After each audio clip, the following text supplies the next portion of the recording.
बिस्मिल्लाहिर्रहमानिर्रहीम, अस्सलाम वालेकुम। ये वाक़फ़ाने हाल आप देख रहे हैं नाज़रीन, और यहाँ पे करंट अफेयर्स के हवाले से कुछ चीज़ें मैं आपके सामने रखता हूँ। और जो मेन सवालात हैं, सबसे पहले ये कि पीडीएम की तहरीक क्या कामयाब हो जाएगी, ये इस वक्त का सबसे बड़ा सवाल है। और इस्तीफ़ों की सियासत पीएमएलएन को फ़ायदा देगी या नुकसान देगी, ये दूसरा अहम सवाल है। सबसे पहले तो ये है कि पीडीएम की तहरीक को मरीम नवाज़ साहबा हाईजैक करना चाह रही थी, और हर कोई इसके अंदर से अपना फ़ायदा ढूंढना चाह रहा है। जितनी पॉलिटिकल पार्टीज़ पीडीएम के अंदर मौजूद हैं, यानी 11 पॉलिटिकल पार्टीज़ हैं, उन सबका अपना अपना एजेंडा है। इसके अंदर जो फजलुर रहमान साहब हैं, उनका गुस्सा है, वो ये कहते हैं कि फौरी तौर पे हुकूमत को ख़त्म कर दिया जाए, दोबारा इलेक्शन करवाए जाएँ। इसके अंदर जो पीपल्स पार्टी है, उनको कोई ऐसा गुस्सा नहीं है। वो सिंध में अब उनकी हुकूमत बनी, उनको पता है कि अगली हुकूमत भी उनकी शायद सिंध में ही बने, और उसके अलावा उनको कुछ और मिलने की तवक्को अभी नहीं है। तो पीपल्स पार्टी तो इंजॉय कर रही है अपनी हुकूमत, किसी सूरत भी वो अपनी हुकूमत से हाथ नहीं धोना चाहेगी। और जरदारी साहब ने ये बात बता भी दी है कि मैं अपनी हुकूमत सिंध की ख़त्म नहीं करूँगा। और बिलावल भुट्टो जरदारी साहब को मौलाना फजलुर रहमान साहब के साथ रख के, पीएमएलएन के सीनियर लोगों के साथ रख के, और एक पॉलिटिकल एंगेजमेंट के अंदर रख के वो उनको ट्रेनिंग दिलवा रहे हैं। और देखिए, बड़े आराम से उन्होंने, जब बिलावल भुट्टो जरदारी साहब को कोरोना वायरस था, तो उन्होंने बड़े आराम से जो है वो इंट्रोड्यूस करवा दिया अपनी साहबजादी को भी, जरदारी साहब ने, और इसका उनको फ़ायदा हुआ। तो अब आसिफ़ा जरदारी साहबा आई और पहली मरतबा उन्होंने जो है वो तकरीर की, और उन्होंने क़यादत की, बाकायदा एक रैली की। तो इस तरह पाकिस्तान पीपल्स पार्टी के पास जो है वो कुछ खोना नहीं चाह रहे। उनके पास खोने के लिए है, लेकिन कुछ खोना नहीं चाह रहे। अब आ जाए पीएमएलएन के ऊपर। पीएमएलएन के अंदर दो ग्रुप्स हैं, और एक जो बड़ा ग्रुप है पीएमएलएन का, जो रवायती सियासत करने वाले लोग हैं, वो अपनी इज्जत बचाकर बैठे हुए हैं। वो लोग ये कहते हैं कि ये वो सियासत ही नहीं है जो पीएमएलएन हमेशा करती रही है। हम तो प्रो एस्टेब्लिशमेंट लोग हैं, हमारा तो इस चीज़ से ताल्लुक ही कोई नहीं है कि सिविलियन सुपरमेसी क्या होती है, डेमोक्रेसी क्या होती है। इन चीज़ों से हमारा कुछ लेना देना नहीं है। हम तो सीधा सीधा फ़ौज के साथ मिलकर इलेक्शन लड़ते हैं, और हम इक़्तिदार में आते हैं। अगर कोई और इक़्तिदार में आए, उसकी टांगें खींचते हैं, और फिर उसके बाद मज़े से हम अपना इक़्तिदार पूरा करते हैं, और इक़्तिदार के दौर में पैसा बनाते हैं। ये तो इनका सादा सादा एजेंडा था। लेकिन अब हुआ क्या कि इस मरतबा ये इनकलाबी बन गए, और इनकलाबी इनको बनाया मरीम नवाज़ साहबा ने। मरीम नवाज़ साहबा जो हैं वो सबसे बड़ी मुश्किल हैं पीएमएलएन के लिए। उनका गुस्सा जो है वो सबसे ज़्यादा भारी है पीएमएलएन के ऊपर, और उनके जज्बात ठंडे नहीं हो रहे। मियां नवाज शरीफ साहब, उनकी वो बेटी हैं, उनके लिए वो सर आंखों पे। तो मियां नवाज शरीफ साहब उनकी सारी चीज़ें बर्दाश्त कर रहे हैं, लेकिन ज़रूरी नहीं कि पूरी पॉलिटिकल पार्टी इसको बर्दाश्त करे।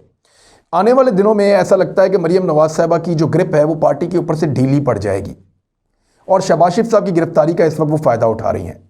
चौधरी निसार जैसे लोग जो है वो पार्टी छोड़ के जा चुके हैं, और उस तरह के वो तमाम लोग जो बंद गली के अंदर से रास्ता निकाल सकते हैं, वो आहिस्ता आहिस्ता पार्टी से दूर होते चले जा रहे हैं।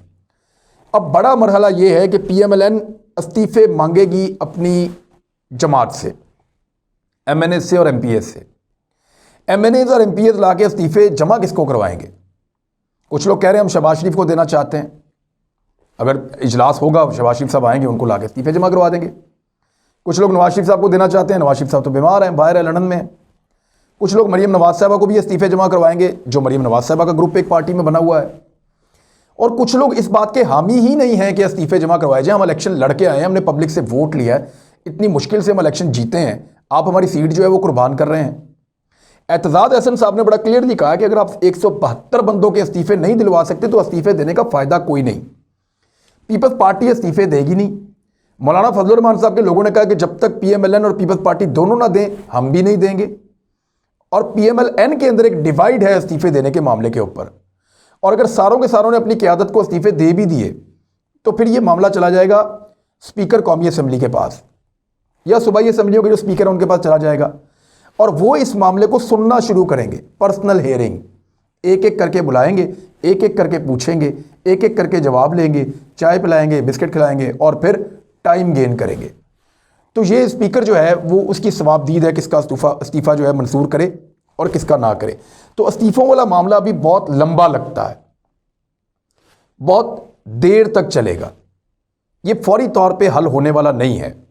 अगर किसी को लगता है कि 31 दिसंबर को इस्तीफ़े आ जाएंगे और जाके लॉन्ग मार्च के एंड पे ये जाके जमा करवा देंगे, स्पीकर के पास इस्तीफे और स्पीकर उनको मंजूर करने के बाद फौरी तौर पे इलेक्शन करवा देंगे, तो ऐसा कुछ होने वाला नहीं है। मैं भी यहाँ पे हूँ, आप भी यहाँ पे हैं, इसको टाइम लगेगा इन सारी चीज़ों को। और इस इस्तीफाबाजी के अंदर बहुत सारी पॉलिटिक्स होगी और आप पार्टीज़ को आपस में दस्तों गिरेबान होता हुआ भी देखेंगे।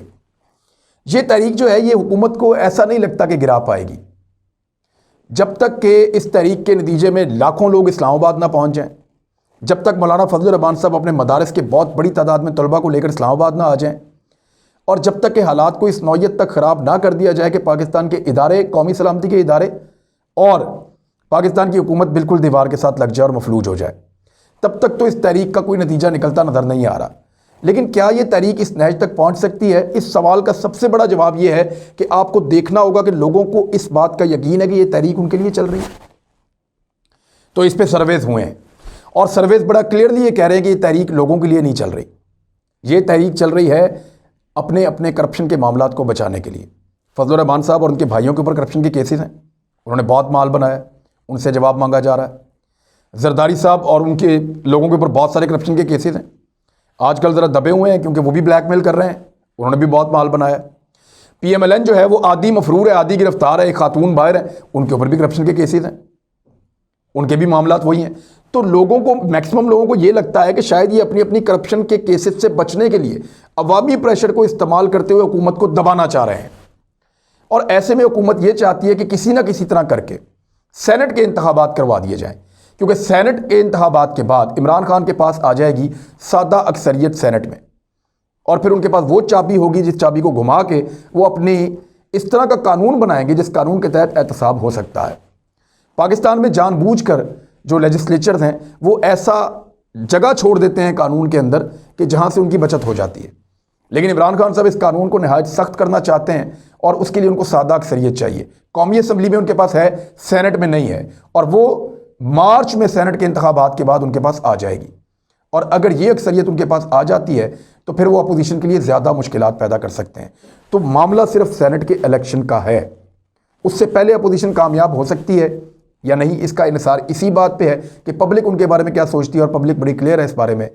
जो मैंने अभी एक सर्वे करवाया उसमें मैंने लोगों से पूछा कि जनाब कितने फ़ीसद इम्कानात हैं या आपको क्या लगता है कि इस्तीफ़े आ जाएंगे पॉलिटिकल पार्टीज़ के? तो तकरीबन 85% से ज़्यादा लोग हैं, मैं बल्कि वो देख लेता हूँ सर्वे, उसमें बहुत बड़ी तादाद में लोग हैं जिन्होंने कहा जी नहीं इस्तीफ़े नहीं आएंगे। मैंने ट्विटर के ऊपर ये सर्वे करवाया और कितने लोगों ने ये वोट किया मैं आपको दिखा भी देता हूँ जी। ये सर्वे मैंने करवाया, सवाल था क्या अपोजिशन लाहौर जलसे के बाद इज्तिमाई इस्तीफ़े दे पाएगी? 7% लोगों ने कहा हाँ दे पाएगी और 24,000 लगभग वोट आए हैं। और 89% लोगों ने कहा कि नहीं दे पाएगी और 4% लोगों ने कहा कि वो इसके बारे में नहीं जानते। तो 7% लोगों ने कहा कि अपोजिशन इस्तीफ़े देगी, 89% ने कहा कि नहीं देगी। ये वो आप देख लें सर्वे, ये बिल्कुल आपको सामने नज़र आ रहा है। तो इस तरह ये लोगों की राय है और लोगों की राय जो है वही जमहूरियत के अंदर सबसे आम होती है। ये आपके सामने आ गई है, 23,000 से ज़ायद लगभग 24,000 लोगों ने ये राय दी है। तो देखना ये है कि अपोजिशन क्या वाकई किसी मेयार पे पूरा उतरती है और ये तहरीक क्या पब्लिक के लिए है, ये वो बड़े सवाल हैं। अगर पब्लिक के लिए है तो नवाज शरीफ साहब वापस क्यों नहीं आते? ये बड़े बड़े सवाल हैं। और भी सवाल उठाएंगे, आइंदा बात करते रहेंगे इंशाल्लाह। अपना ख्याल रखिएगा। अल्लाह हाफ़िज़।